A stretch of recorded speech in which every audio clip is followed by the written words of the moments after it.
Hello and welcome to the Imprint Weekly Podcast. I'm John Kelly, Senior Editor of the Imprint, a daily news site covering child welfare and youth justice around the country.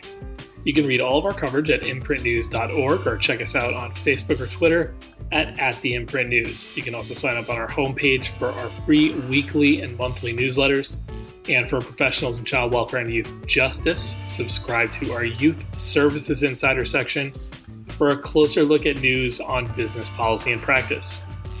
The Imprint Weekly Podcast is also a member of the Safe Camp Audio Network. You can check out our show page and all Safe Camp's other great podcasts at safecampaudio.org on the web, at Safe Camp Audio on social media.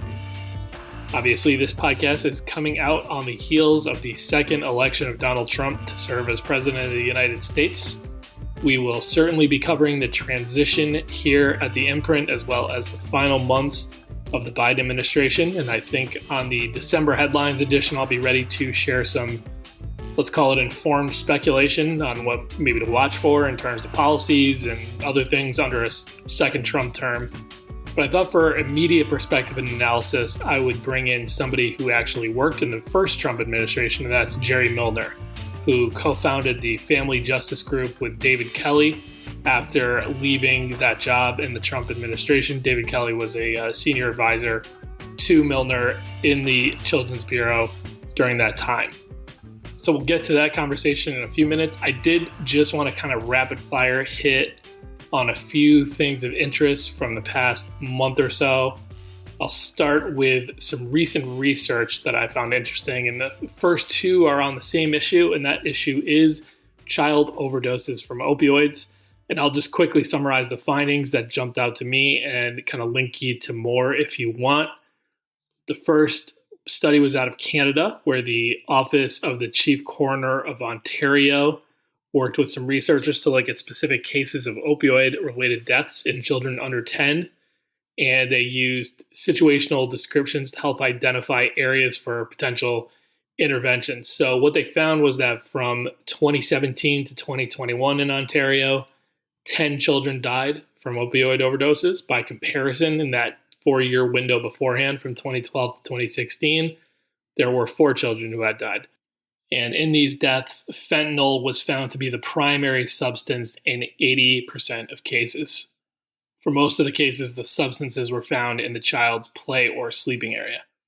And then the second study is an American study that examined the demographic and medical records of 69 kids who were assessed by the suspected child abuse and neglect teams in the Philadelphia area. And that study found that over a 10-year period from June 2012 to December 2023, there was an increase in cases of children overdosing on opioids and a 4-fold increase from just the period between 2019 to 2023. And of those 69 kids in the study focus group, 4 of them died. All of those tested positive for fentanyl.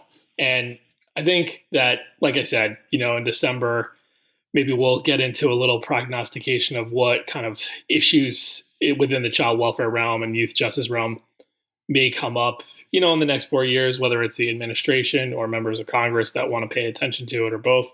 I would be very surprised if we did not see a hearing at some point soon in one chamber or another in Congress about the nexus between fentanyl overdoses and the child welfare system. You have this very, clearly when you're talking about a macro level of kids who are ever impacted by the child welfare system, or even among children who die of abuse or neglect or anything, you're seeing it's a very small number that you're talking about who die of overdoses, but it has gone up, and it's increasingly clear that fentanyl is just a different beast when it comes to dangerousness for kids who might encounter it on the ground, put it in their mouth, and the lethality is just significantly higher. I think most studies kind of point to fentanyl being somewhere between 50 and 100 times stronger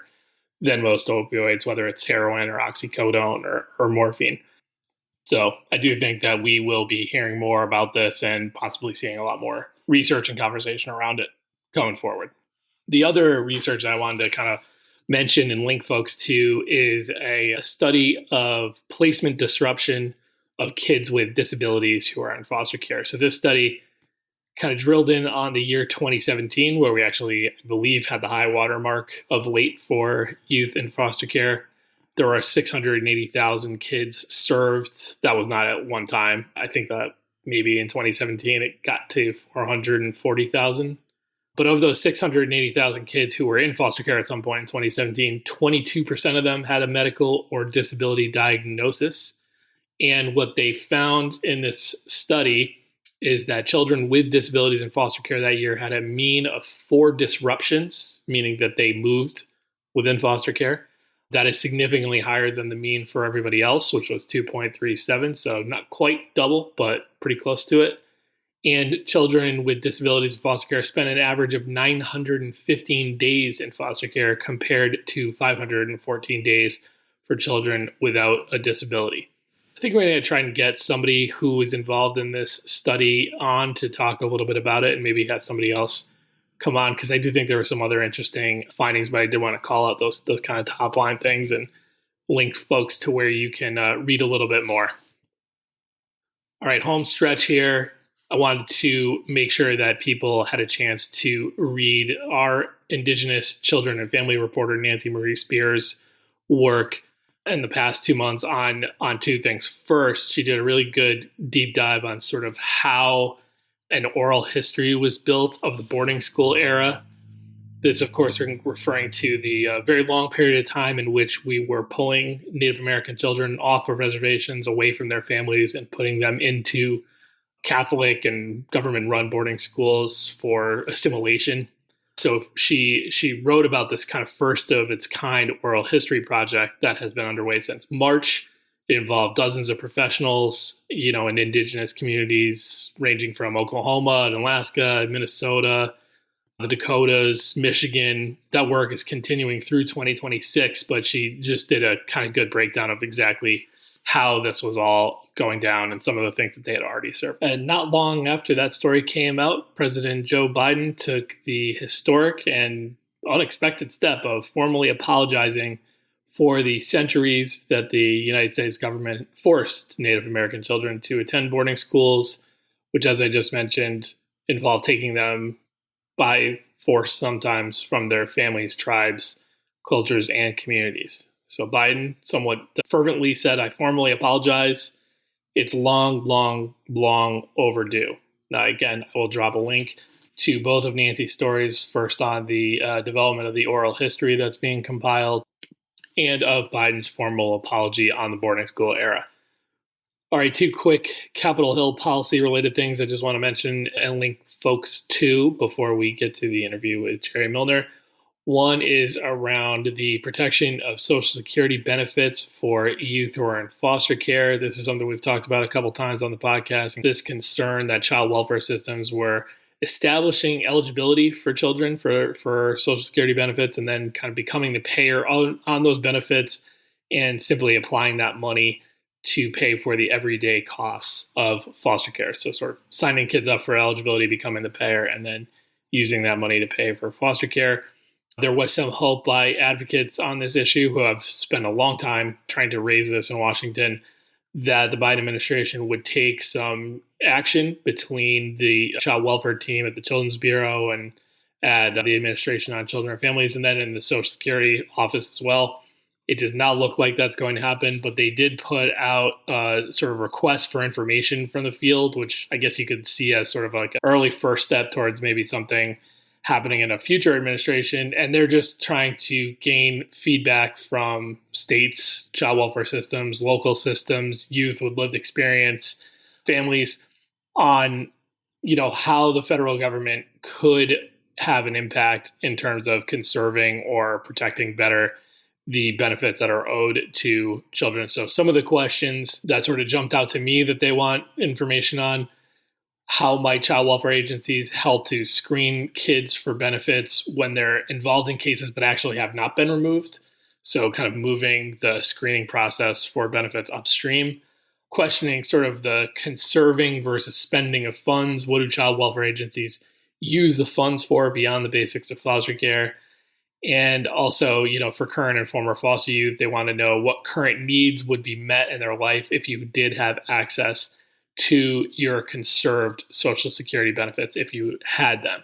Another interesting question that they asked was for child welfare agencies, if you were required to conserve benefits on behalf of eligible children in foster care, would that affect the agency's decision about whether to screen or apply for those benefits? And I do think that kind of speaks to the somewhat crux of the issue here. You have a lot of kids who are in foster care who, before they were there, were not beneficiaries. Nobody had done a screening or determined that they were eligible. These benefits, I kind of got the cart ahead of the horse here. These are benefits that are owed to children through the Social Security system, either as supplemental secure income. Sorry, that's tongue twister. I probably screwed it up anyway. Either because of their disability or because of a parent's disability or because their parent has died and those Social Security benefits are owed to them. And this question really gets to the reality, which is that a lot of these kids were not receiving benefits before they were in foster care. The child welfare agency went and determined it, got themselves on as payer, and used that money to pay for, in some cases, just the regular cost of foster care. And this is getting to the kind of crux of, if they did not have that financial motive to use these funds to offset some of the cost of foster care, would they have done it in the first place? So probably not what most people who are advocating for some protection on the federal level were hoping for out of the Biden administration here. But, I do think we will see some public information come of this that will be helpful if another administration wants to take it up. And, it's worth noting that on the state level and on the local level, there has been quite a bit of action on this in the last 2 years. So you've seen a lot of states, take up legislation and pass it. And we have a little tracker for Youth Service Insider readers that I will link to in the show notes for anybody that wants to check out kind of what states have taken action here. Okay, for real, the last thing, there was a bipartisan bill introduced by Senator John Ossoff from Georgia and Senator John Cornyn from Texas. And what it would do is take hidden foster care, which we have definitely talked about quite a few times on the podcast, and kind of just take the hidden out of it, at least. So, what this bill does is ties a requirement to states' receipt of their Title 4B money. Title 4E is the entitlement that a lot of people are familiar with. You hear kids refer to as 4E eligible, right? 4E eligibility.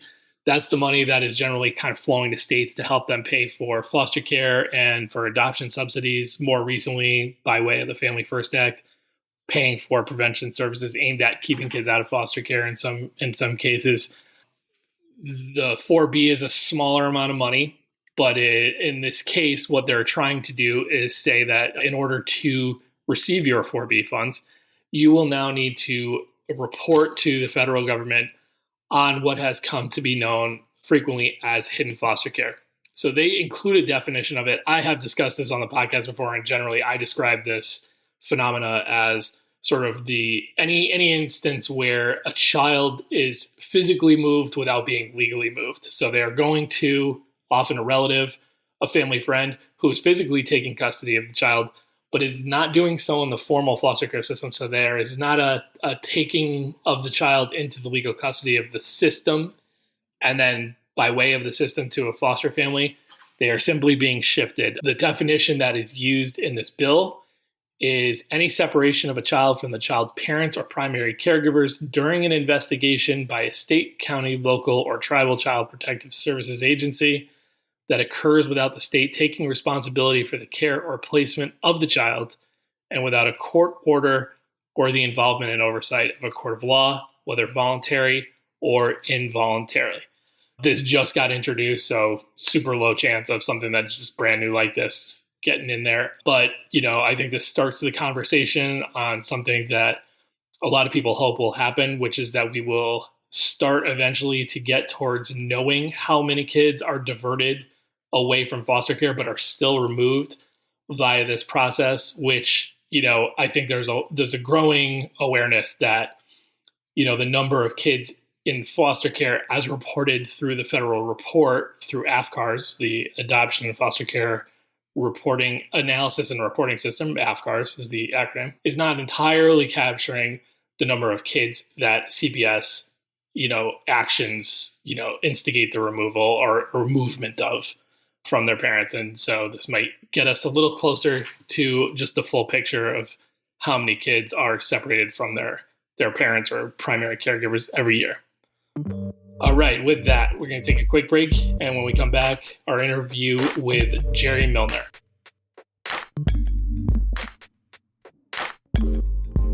Hi, everyone. It's journalist Lisa Ling, and I'm sure you will agree that it is so important for there to be good, trustworthy journalism on children and families, and nobody does that better than The Imprint. I am such a devotee of The Imprint, and I listen to The Imprint Weekly podcast because it is so comprehensive and so substantive, and it is by far the best news source for anyone interested in critical issues like foster care, juvenile justice, youth homelessness, and so much more.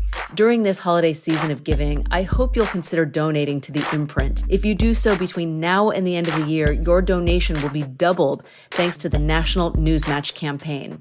To give is so easy. Go to imprintnews.org/donate. That's imprintnews.org/donate. Thank you so much. The presidential election is over, and Donald Trump is being sent back to the White House for a second term. First president since Grover Cleveland to serve non-consecutive terms. And of course, there's going to be great wonder and worry over what a second Trump administration will do in the area of family policy, in particular in child welfare. Joining me to talk about that with a bit of historical perspective is the head of the U.S. Children's Bureau during the previous Trump administration. That's Jerry Milner, who is now the co-founding director of the Family Justice Group. Jerry, thanks for joining us on the Imprint Weekly podcast. Thanks for having me. So I want to talk to you about your recollection of how things worked within the health apparatus in general, and about what you think the complete story of term one is and what your expectation is for term two. But I think let's start with the political process, because that will come first. That's going to be happening soon. And I think people will be interested in this. Can you kind of take people through how you in particular came to be the Associate Commissioner of Children's Bureau in the first Trump administration, and then just in general, like what steps lead to that from the time you get a phone call to the first day in office? Yeah, my experience might have been slightly different from what is the more typical experience. I never applied for the job, never asked for it, never actually thought that it might ever be a possibility. But do most people apply for CB? Like, I don't even know that. Do in a typical administration would that be? People do apply for all of the political appointments. Sure. That doesn't mean that's going to constitute the pool of people from which someone is selected. But yeah, people actually do make those applications and actively seek those appointments as a matter of routine, I would say. Mm-hmm. I did not, but as you know, I was also working for the Children's Bureau during the Bush administration, not as a political appointee, but in a career position. But it was a high enough career position that I interacted very, very closely with the appointees up the line. And even in situations, I think, where we did not agree, which was on a lot of issues, there was still a level of mutual respect, I think, from our positions and where we were coming from. I'm a frontline social worker. I'm always going to come at it from a non-political perspective, but from the perspective of families, young people who are experiencing the system. And that sets up a little bit of a clash sometimes. But I think it was that experience, those 8 years of the Bush administration, that really allowed me to be considered under the Trump administration. And frankly, just out of the blue, I got a call and asking if I'd consider doing it. And my first thought was, hell no, I will not. But the second thought was, I cannot not do this. This is an opportunity that rarely comes around. And I was grateful for it. Still very grateful for that opportunity. Maybe you'll be uncomfortable answering this, but I'm wondering if, because it just occurs to me this probably is sort of how these things go down sometimes. Was there a particular person on the Trump transition team or somebody who was kind of already in the process of ramping up that administration that was your champion? That was like, we got to go get this guy. He'd be good. I think so. I wouldn't go to the point of saying who, but yeah, I think I did have a champion there, someone who I continue to respect enormously and who worked very closely and helped me in a lot of different ways. Yeah, well, that's helpful. Even if you don't want to say who it is, I think that's something that happens a lot. It sounds like, right? Like it happened, but that wasn't the initiation of it. I think once, however, my name got into the pool, I think that's when there was an opportunity for somebody to say, yeah, I know this guy. So this job that you had at Children's Bureau, I believe at one time in the world was a Senate confirmed requirement. It is not anymore, or maybe it never was. I think it was. No, at it was. Yeah. It was. Yeah. You're correct. Yeah. Yeah. So if somebody called you about the job, was it as simple as once you said yes, like boom, you're in, or what are the steps once they get that? Like, how long does it take? Like, what is involved? Take us all inside.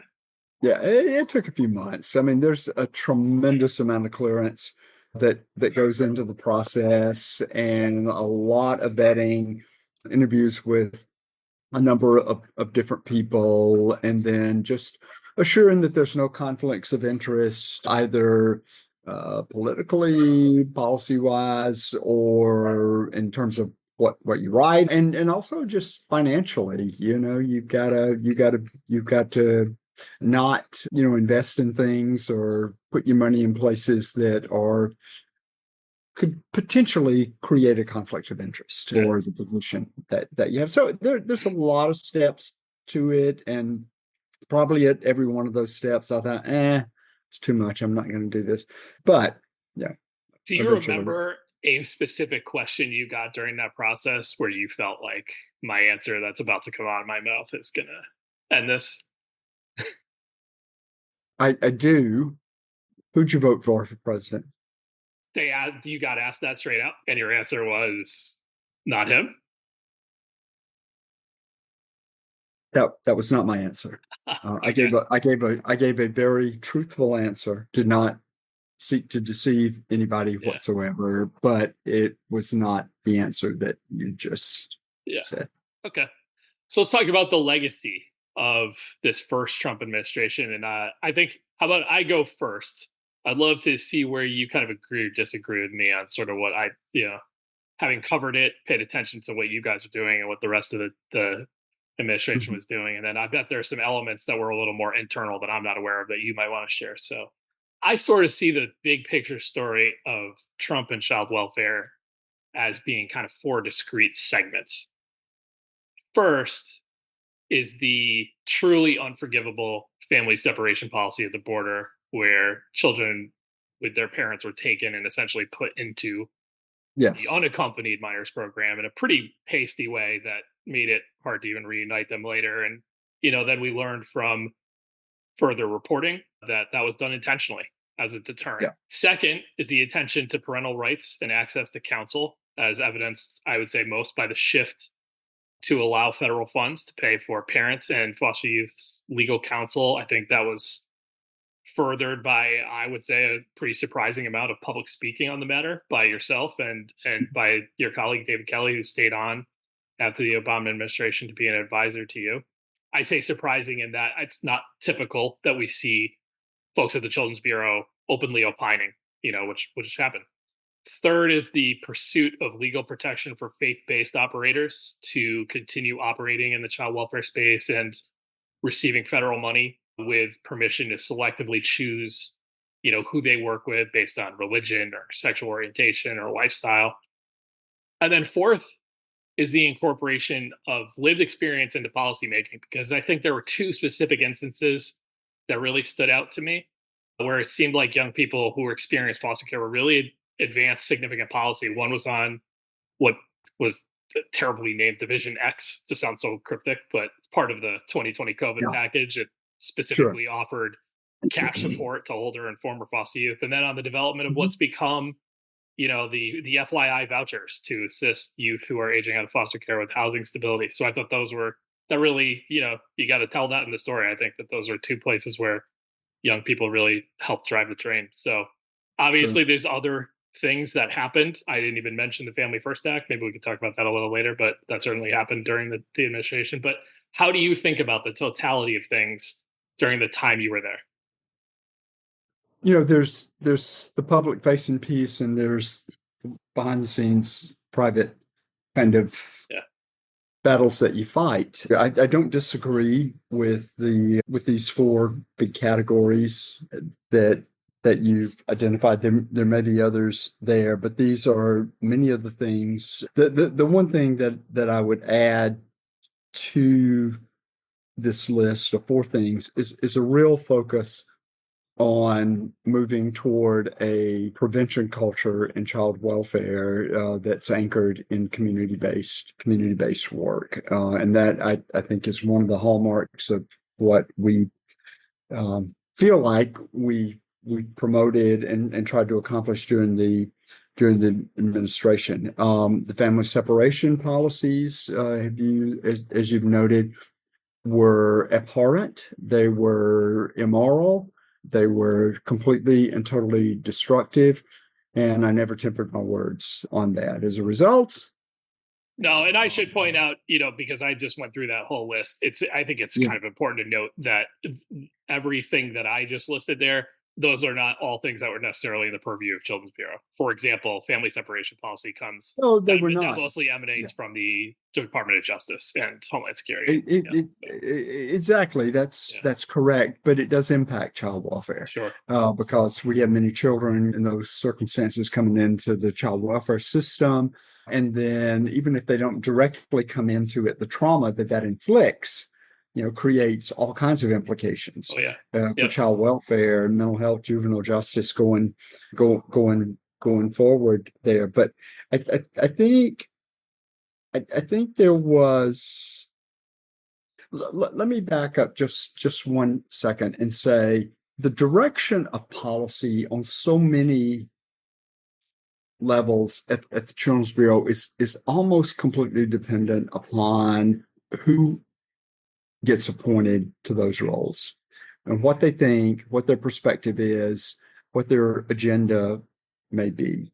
I came to the role with a very clear, unwavering agenda on preventing unnecessary family separation, on supporting families and empowering communities to provide those supports without fear that families would actually have to lose their children. I spoke tremendously about the harms of separating children from their parents. And as a part of that, we bleed into things like family separation policies, because if there's harm in separating a citizen child from their parents, is also that same harm in separating a child who may have crossed our borders with a parent without the proper documentation available to them. So all of these things get incredibly intertwined, and it's that high-level value principle kind of approach that you have to walk a fine line on, because that's where in any administration, Republican, Democrat or not, is going to have very high-level thoughts about it. And in the Trump administration, there was, and I'm sure will continue to be, very negative thoughts about people who come into our country without proper documentation and is willing to take very, very drastic and very, very harmful measures to teach a lesson or to enforce what that policy is. And so that makes the person who was in my position, I was actually in two positions. One was the unconfirmed position as Associate Commissioner of Children's Bureau, and the acting position for 2.5 years as commissioner of the umbrella organization Administration on Children and Families. Anybody in those positions has to walk that very, very fine edge of what the administration's perspective and broad policy is, but also reconcile that and advocate for what is the right thing to do for families and children and young people who are living on the ground. That policy itself created tremendous tension during my tenure there, because I was never willing to say it's okay to do this. It was not okay. It will not be okay when it starts happening again.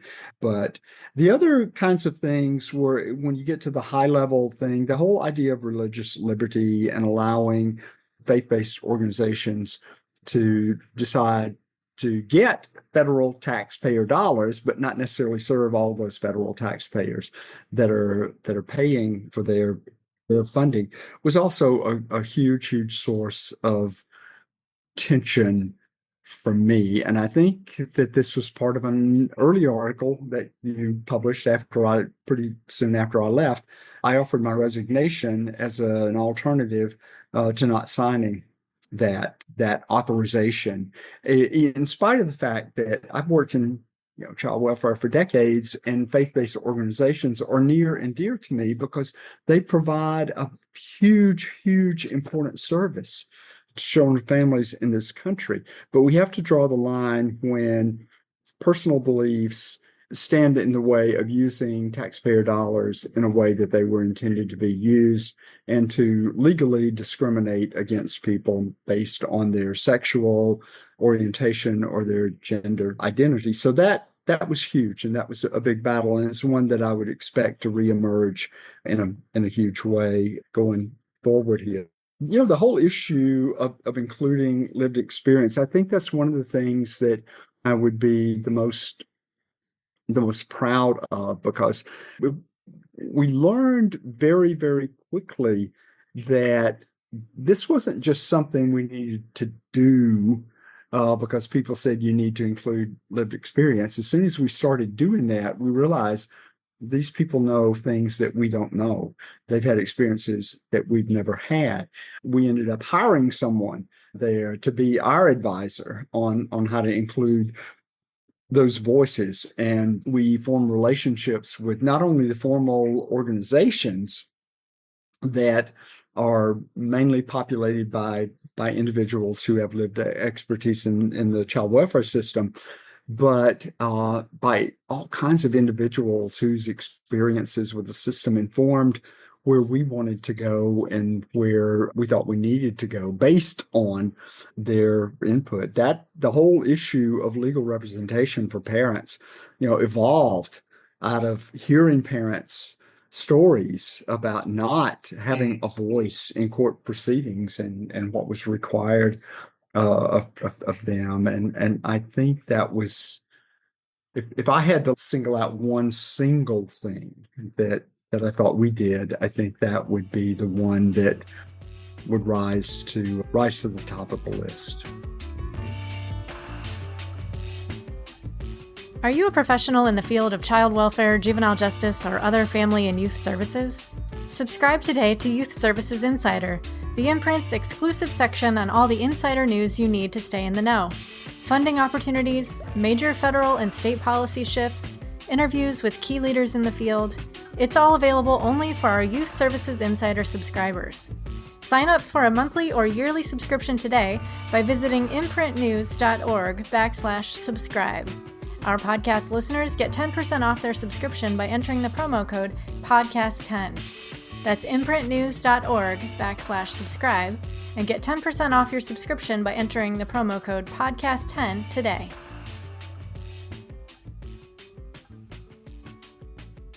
So you described a couple of situations, which is something I'm sure happens to all kinds of appointees all the time, which is pressure from above to embrace, but not only embrace, sometimes actually sign on to things that maybe they have questions about, right? That's government.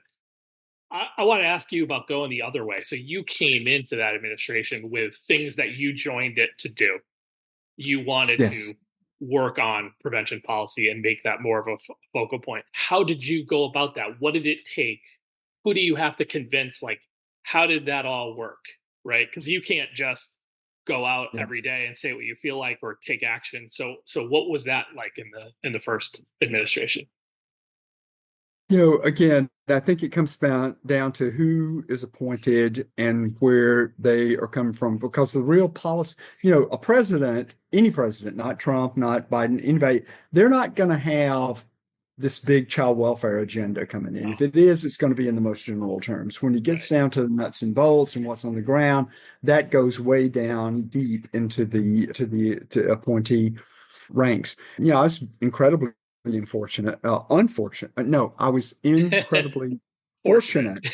Yes, fortunate, blessed, to have an assistant secretary who was totally committed to supporting families and young people and the whole idea of community and the value of prevention rather than just a totally fix-it approach. So I had an ally there that was willing to let me go forth and say what I think I needed to say. I don't know that that's always the case, but there was a layer or two between me and that individual that had a very different perspective on it, had a very different, don't talk about this, don't say this, you don't promote this idea, don't meet with these people or not. And that made it increasingly difficult. It did not make it impossible because I didn't have a lot to lose at that point. I'm not trying to get to a different level on the career ladder. I'm not trying to enter a new phase of a career here. It's all about commitment and ethics and values. But that's just the interplay with individuals and their agendas, because just like I come into it with my specific agenda, other people come into it with their specific agendas. And so what I saw very, very, very prominently was an agenda of religious liberty and promoting the funding of organizations that would not serve all of the taxpayers that provided that funding for them. And so that was a huge, huge ongoing, to say battle. It was a game of strategy, I guess, but it's also reflective of, are you committed to your own values, or are you committed to this high-level policy agenda of the administration that you work for? And I think your reflection of this really kind of hits home. And I don't think like most people get into the minutia of government, especially like this part of it like this, but just how weird the child welfare chain is. So you have within the Department of Health and Human Services the Administration on Children and Families. Yes. And that was led for the most part by Lynn Johnson, who I think you were just talking about. And then you have, I won't do this in order. So Jerry's position at Children's Bureau was underneath that. Yes. But it's also inside this other Kachina doll style box of the Administration of Children, Youth, and Families. And it's just so weird because you're describing a direct relationship you had with Lynn Johnson, right? And the head of ACYF for a while was Elizabeth Darling, who I'm going to guess is who you're talking about with religious liberty priorities. And it's like it's a weird deal, right? Like you're answering kind of to both, and one can maybe block something that you're in sync with the other on. It's just a kind of a strange brew that's created there. So that was the story of Trump 1. You mentioned that you expect that religious liberty and the nexus of that and child welfare is something you expect to be a priority in this next administration. What else? Either because you feel like there were people who felt like they hadn't accomplished what they needed to, or just reading the tea leaves because you are out here and you're still active in the space. What are you anticipating will be priorities for this administration? Well, I think I do think the prominence of faith-based organizations to chart their own course and still receive federal funds will be a huge centerpiece of this, based on, again, my own experiences. Who knows what'll happen, but I have a sense of the kinds of priorities that will lead to certain appointments out there. I think I have no reason to believe that there'll be anything other than a scaling back of focus and services and supports to LGBTQ individuals. It was a very big source of conflict during my tenure there, wanting to make sure that child welfare professionals in the field had all the tools and information and exposure and experience they need to meet the needs of LGBTQ individuals, and fighting the resistance of an administration that couldn't really even acknowledge openly that there were LGBTQ people who were a part of the system, and disparaging them in the sense of saying, you don't have to serve them and we'll still give you federal taxpayer dollars. So I think the rolling back of that, the current administration has certainly at a verbal and messaging level given great credence and priority to the LGBTQ population. That's not going to be tolerated in the next Trump administration. If there's anything on a website that's got that on there, it's going to be coming off. Let me just tell you. Yeah, so, and I expect in the same vein, I think that the current administration, the Biden team, have put out this rule attempting to sort of establish a requirement for safe placements for LGBTQIA plus youth. I would you agree? I expect that to be rolled back pretty quickly. And I'll tell you what, we had an expert on to talk about that, Curry Cook, who expressed, frankly, some concerns with the way it was constructed, maybe that it didn't go far enough anyway. One thing that is in there that I do think it would be substantive that it is rolled back is that it kind of appeared to me like they put a ban on conversion therapy on some level. Mm-hmm.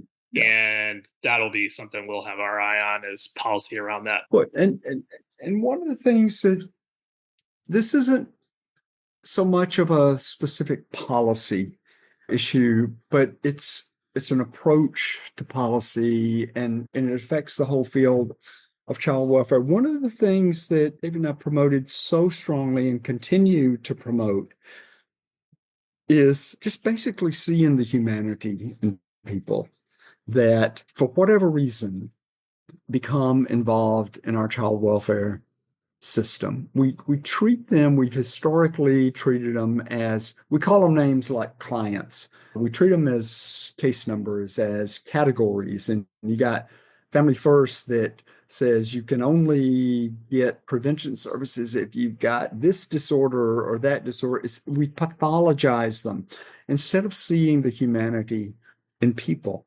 And I think over a number of the last few years, we've really, certainly just based on discussion and what I hear people are talking about, there's still a lot of incredible judgment and othering that goes on. But I do think we've made a lot of progress there. But when we've got a president who makes a spectacle out of calling this certain group of people nothing but rapists and murderers, and calling this other group of people,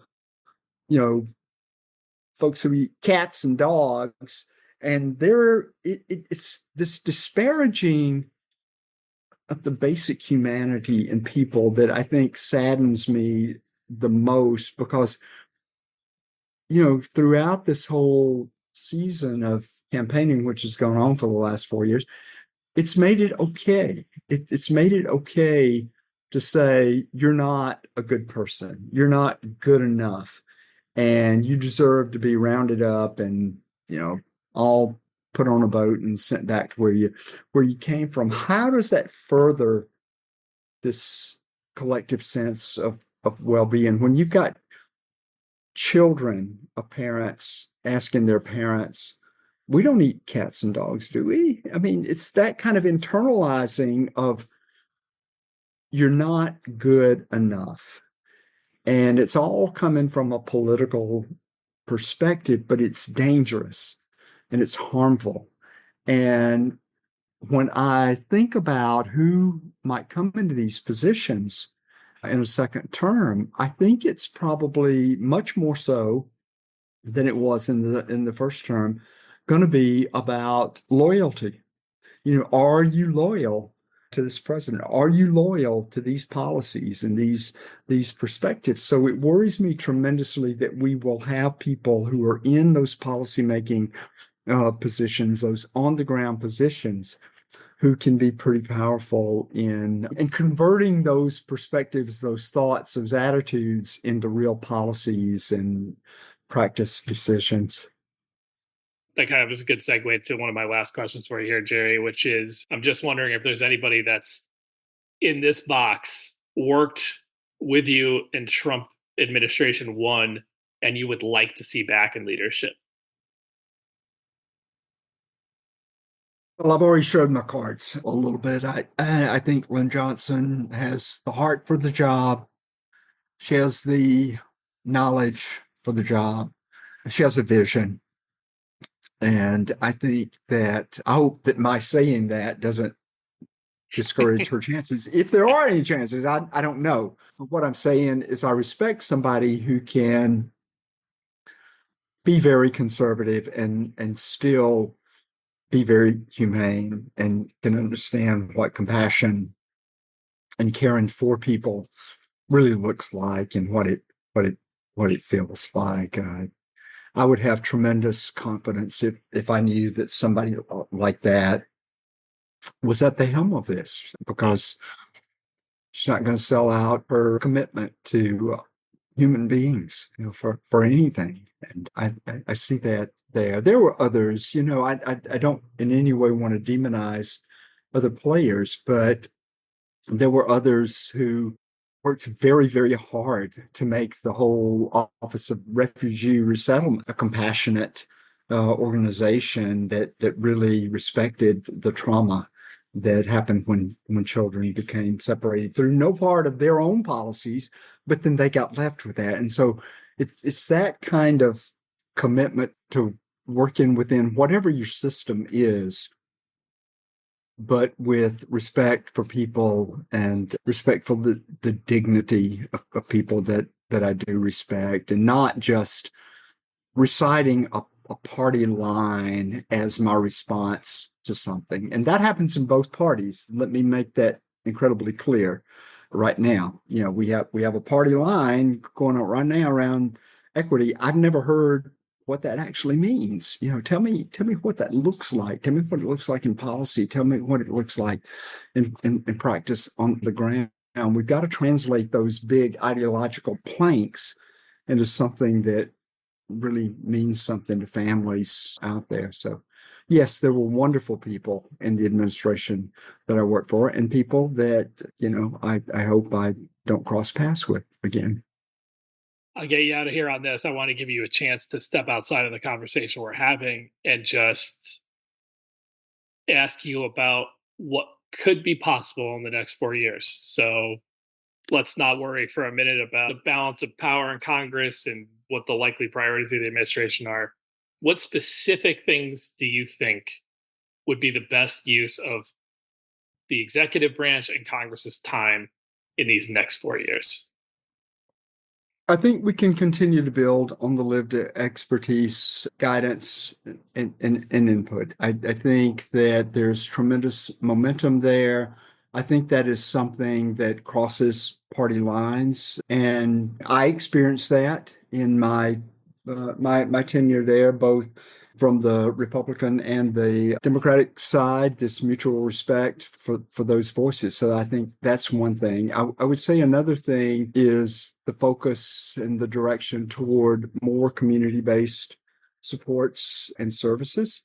And in fact, if I had to say anything, I would say that a Republican administration might even be more likely than a Democratic administration to flex funds and fund local organizations. I don't think that the commitment to some of the current entitlement programs is as strong. And God knows I'm not speaking for the Republican Party. I don't have any ability to do that whatsoever. But just in my experience, I think that many conservatives really favor the idea of local decision-making, local governance, and a local operation and design of programs to support families. And so if I were in any kind of role there, that is absolutely something that I would totally push on.